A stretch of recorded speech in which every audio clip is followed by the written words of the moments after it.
তো আমার এখানে সকালের জলখাবার রেডি হয়ে গেছে।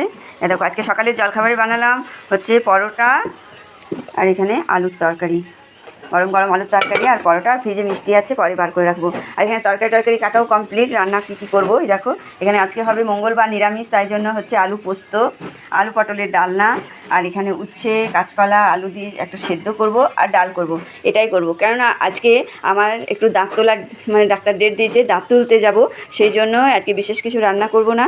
তো চলো ভিডিওটা দেখতে থাকো, কেমন লাগছে অবশ্যই কমেন্টে জানাও। জলখাবার বানাচ্ছে চিল্লা, ও নিজে খাবে। এটা ভেঙে যাচ্ছে কেন কি জানি, তেলটা ভালো করে দিসনি, ব্রাশ করিসনি, ওই জন্য বোধ হয়। দেখি দে আমাকে,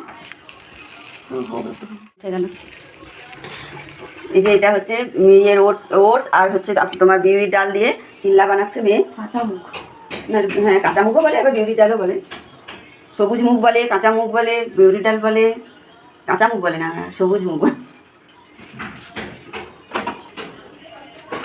দেখো এবার ঠিক হচ্ছে। আমার একটুখানি রেখে দিয়েছিলাম, জিনিসটা ভালো করে ভাজা হয়নি আগেরটা। হ্যাঁ দেখ কি সুন্দর হয়েছে, এবার ভালো হলো। হবে আস্তে আস্তে হবে, প্রথমবার সব কিছুই একটু গড়বড় হয়ে যায়। চল তাড়াতাড়ি করে খেতে দেবো বাবাকে আর তোকে একসাথে খেতে দিয়ে দেবো। মা আয় না জল খাবার সবাইকে দেয়।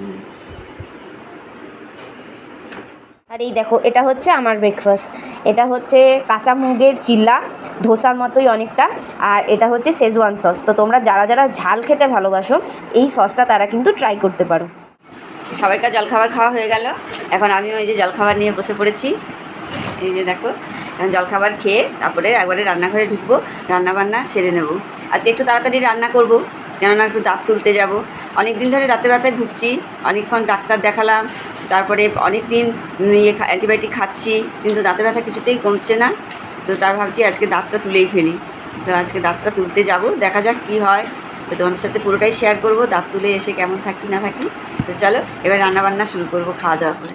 আমরা ফার্স্ট অ্যাটেম্পটে একবার বেরিয়েছিলাম বাড়ি থেকে, তারপরে যেহেতু আমাদের একদম পাড়ার মধ্যেই আর কি ডেন্টিস্টের মানে ওখানে আর কি ক্লিনিক, তো ওই জন্য ওখানে পৌঁছাতেই যে ডাক্তার সে আমাদের বললো যে এখন তো কারেন্ট নেই, এখন এক্সরেও করতে পারবে না, তো দাঁতও তুলতে পারবে না।